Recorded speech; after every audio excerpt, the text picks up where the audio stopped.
పెట్టరా?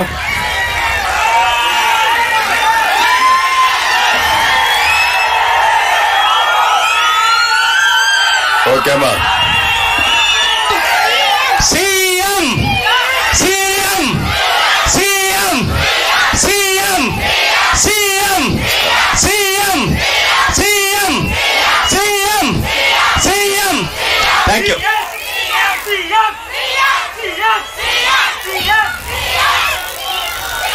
ఓకే,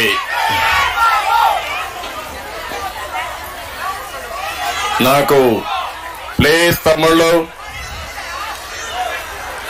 ఈరోజు కుప్పంలో మా చెల్లెల్ని అక్కల్ని చూస్తా ఉంటే, అక్క చెల్లెళ్ళు చూస్తా ఉంటే నాకు పాత రోజులు జ్ఞాపకం వస్తున్నాయి. డాక్రా సంఘాలు పెట్టినప్పుడు కొత్తల్లో ఇదే మాదిరిగా మీటింగ్లు పెడితే కొన్ని వేల మంది లక్షల మంది మీటింగ్లకు వచ్చినప్పుడు ఆ రోజు ఏ ఉత్సాహం కనపడిందో దానికంటే ఎక్కువ ఉత్సాహంగా ఉన్నారు. దీనికి మనస్ఫూర్తిగా నా ఆడబిడ్డలందరికీ అభినందనలు, శుభాభినందనలు. ఈరోజు వేదిక పైన ఎంపీ అభ్యర్థి దగ్గుమల్ల ప్రసాదరావు గారు, ఆయన బాగా చదువుకుని ఉన్నతమైన పదవుల్లో రాణించి ఈరోజు ప్రజలకు సేవ చేయాలనే ఉద్దేశంతో వారు రాజకీయాలకు వచ్చారు. వారిని గట్టిగా మనస్ఫూర్తిగా ఆశీర్వదించాల్సిందిగా మిమ్మల్ని అందరినీ కోరుతున్నాం.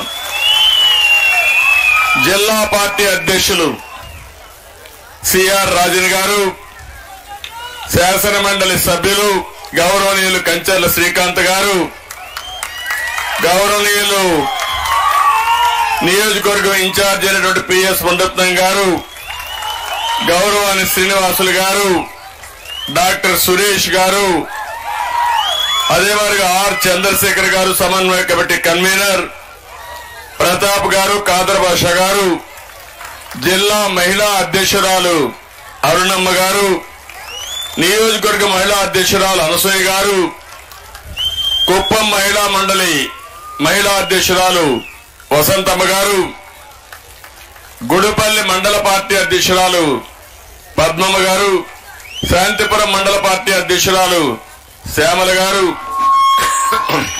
రామకుప్పం మండల పార్టీ అధ్యక్షురాలు శ్రీమతి పద్మమ్మ గారు, మున్సిపాలిటీ అధ్యక్షురాలు శారదమ్మ గారు, శ్రీమతి పుష్ప, శకుంతలమ్మ, భారతి త్రిలోక్, స్వాతి, తిరుమగల్, సుగుణమ్మ, చంద్రకళ, అలివేలమ్మ, తిరుపతమ్మ, గాయత్రి, సరస్వతమ్మ, సుందరమ్మ. వేదికలో ఎటు చూసినా వెనక ముందర చుట్టుపక్కల అంతా మహిళలే కనపడుస్తున్నారు. ఇది మహిళా సాధికార కోసం తొలి మెట్టు మాత్రమే. నేను ఒక విషయం మీరు గుర్తుపెట్టుకోమంటున్నా, ఈ రాష్ట్రంలో ఈ దేశంలో మొట్టమొదటిసారిగా ఆడబిడ్డల గురించి మాట్లాడిన మొదటి పార్టీ తెలుగుదేశం పార్టీ. అవునా కాదా అని మీరే ఆలోచించుకోండి. స్వాతంత్రం వచ్చినప్పటి నుంచి ఓటేస్తున్నాం, ఎప్పుడూ మిమ్మల్ని గురించి ఎవ్వరూ మాట్లాడలేదు. మొట్టమొదటిసారిగా ఎన్టీఆర్ ఆలోచించాడు, ఇంట్లో 2 బిడ్డలుంటే మగ బిడ్డలకి ఆస్తులు ఇస్తాం, ఆడబిడ్డలు మాత్రం పెళ్లి చేసి బయట పంపిస్తాం. ఇది సబబు కాదని ఆలోచించి ఆస్తిలో హక్కు కేటాయించిన ఏకైక వ్యక్తి నందమూరి తారక రామారావు గారు. అవునా కాదా? ఈ కాలం చిన్నపిల్లలు ఉన్నారు, మీరంతా ఒకసారి చరిత్ర చదువుకోవాలి. చదువుకోకపోతే చరిత్ర మర్చిపోయినట్టు అవుతుంది. ఈరోజు తల్లిదండ్రులు గాని ఆస్తులో హక్కు ఇవ్వకపోతే దబాయించి పోరాడి అవసరమైతే కోర్టు పోయి కూడా తెచ్చుకునే శక్తి ఇచ్చింది తెలుగుదేశం పార్టీ అని చెప్పి మరొక్కసారి విజ్ఞప్తి చేస్తున్నా. రెండోది, మీరు ఒక్కసారి ఆలోచిస్తే ఈరోజు చాలా మంది ఇక్కడ మహిళలు ఉన్నారు. ఈరోజు మీరు ఒక్కసారి చూసినప్పుడు స్థానిక సంస్థల్లో రిజర్వేషన్లు వీళ్ళందరూ వచ్చారంటే ఎంపీటీసీలుగా పోటీ చేశారు, సర్పంచ్లుగా పోటీ చేశారు, జడ్పీటీసీలు అయ్యారు, జిల్లా పరిషత్లు అయ్యారు, ఎమ్మెల్యేలు అయ్యారు. మొట్టమొదటిసారిగా అధికారంలో ముఖ్యంగా రాజకీయాల్లో 8% రిజర్వేషన్లు కల్పించిన నాయకుడు నందమూరి తారక రామారావు గారు కల్పించిన పార్టీ తెలుగుదేశం పార్టీ. అంతేకాకుండా అక్కడి నుంచి నేను చూశాను, మీరు ఏ పని చేసినా బ్రహ్మాండంగా రాణించారు. అయితే కొంతమందే వచ్చారు, మెజారిటీ ఇంట్లో నుంచి బయట రాలేదు.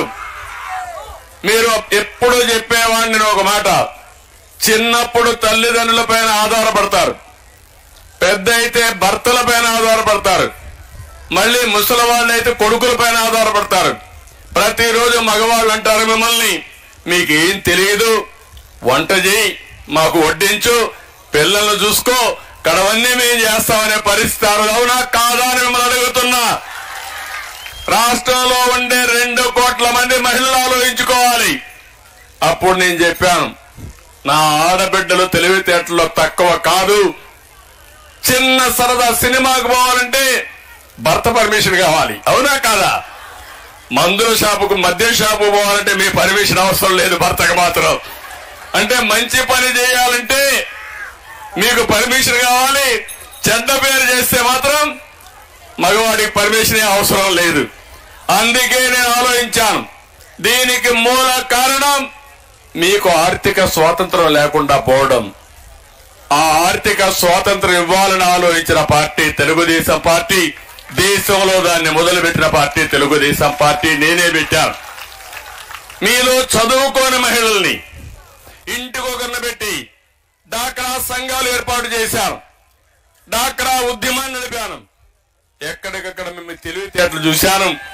అంతమునిపై చాలా మంది ఆ రోజు కొంతమంది ఉంటారు, కొంతమంది కొత్త వాళ్ళు వచ్చారు, అంటే యంగ్స్టర్స్ వచ్చారు. మీరు ఒక్కసారి గుర్తు చేసుకుంటే అందరూ మిమ్మల్ని ఎగతాళి చేసేవారు.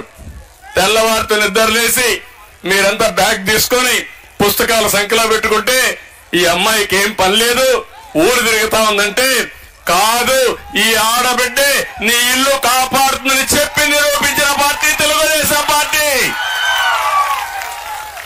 ఆ రోజు రూపాయి పొదుపు, దానికి ఎంత పొదుపు చేసేది అంత డబ్బులు ఇచ్చేవాడిని. ఆఫీసర్లకు అందరికీ చెప్పేవాడిని, మా ఆడబిడ్డలు వస్తారు, జాగ్రత్తగా ఉండండి, అవసరమైతే లేచి సమాధానం చెప్పి అడిగిన పని చేయమని ఆర్డర్స్ ఇచ్చారు.